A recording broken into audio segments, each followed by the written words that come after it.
Tengo un invitado de lujo el día de hoy que quiero compartir con ustedes porque estuvo circulando la información el día de ayer sobre una evaluación de acuerdo a la educación en México. Esta evaluación PISA y los resultados no son nada halagadores para nuestro país. Te doy la bienvenida, David Calderón. Él es presidente de la organización Mexicanos Primero, ¿cierto? Así es. Bienvenido, Muchas David. gracias, Julieta, por la invitación.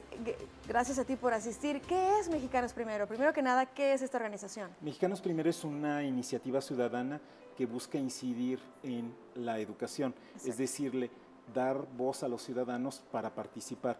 Es el proyecto social más importante porque el derecho a aprender es la base de todos los demás derechos. No puedes ejercer tu libertad de expresión, tu derecho a la salud, tu derecho a la participación política si no has sido educado. Entonces es el derecho clave que abre otros derechos y los ciudadanos no podemos quedarnos al margen, tenemos que ser corresponsables con las familias, con el gobierno, pero justamente también ser críticos, creativos para construir un nuevo sistema.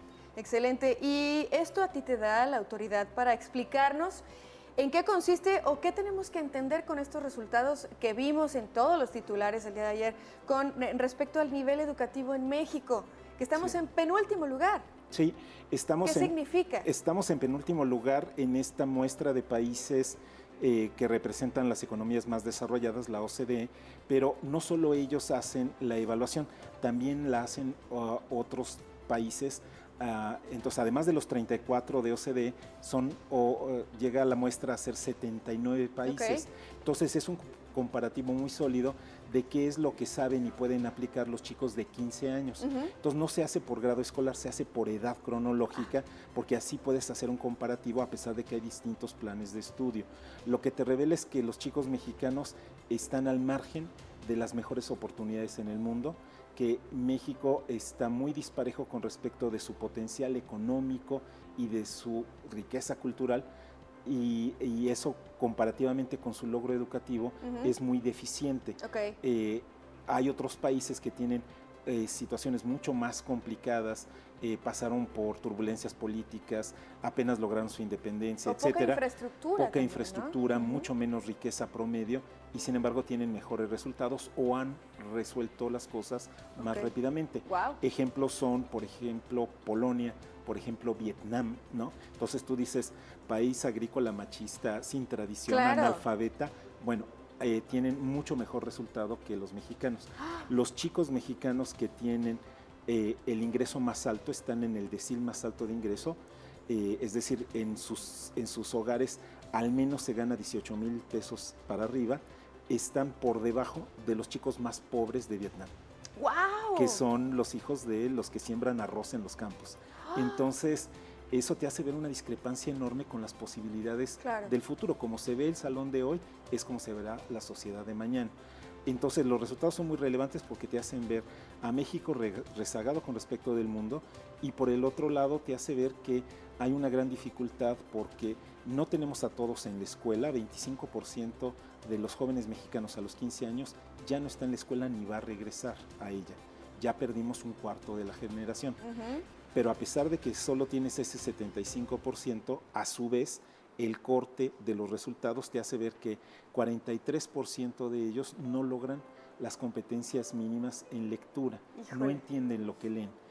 Las pruebas son tan sencillas como esto, que tú interpretes, por ejemplo, en una receta que está afuera de una cajita de un fármaco, cuál es el ingrediente activo. Y ahí dice ingrediente activo. Claro. Bueno, no logran descifrar eso, no logran decirte en un texto de una cuartilla quién es el personaje principal, no logran establecer en el tiempo qué ocurrió antes y después. En el caso de matemáticas es todavía más dramático, 56%. ¿Qué significa estar por debajo de lo mínimo aceptable?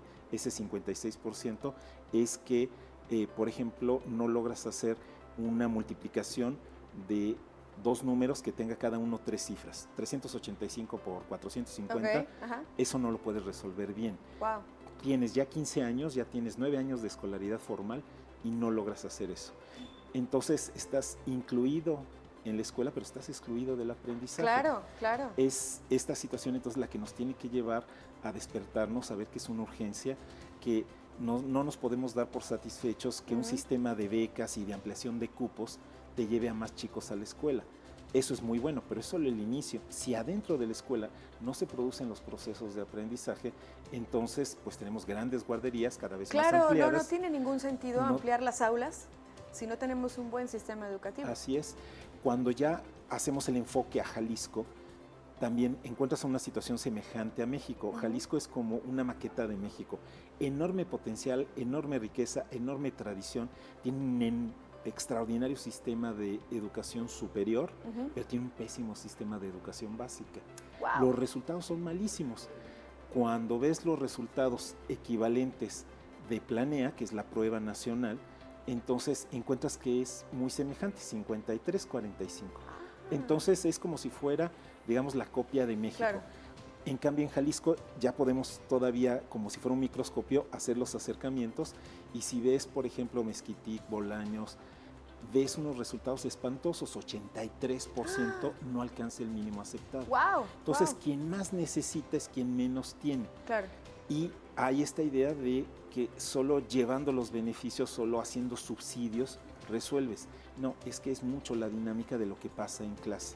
Entonces, todo el tema de cómo formamos a los maestros, pero sobre todo cómo apoyamos lo que hacen, cómo les damos la posibilidad de que ellos sean los innovadores, esto no se va a resolver. ¿Qué información tan clara y tan precisa nos acabas de dar? Porque no es culpa de uno solo.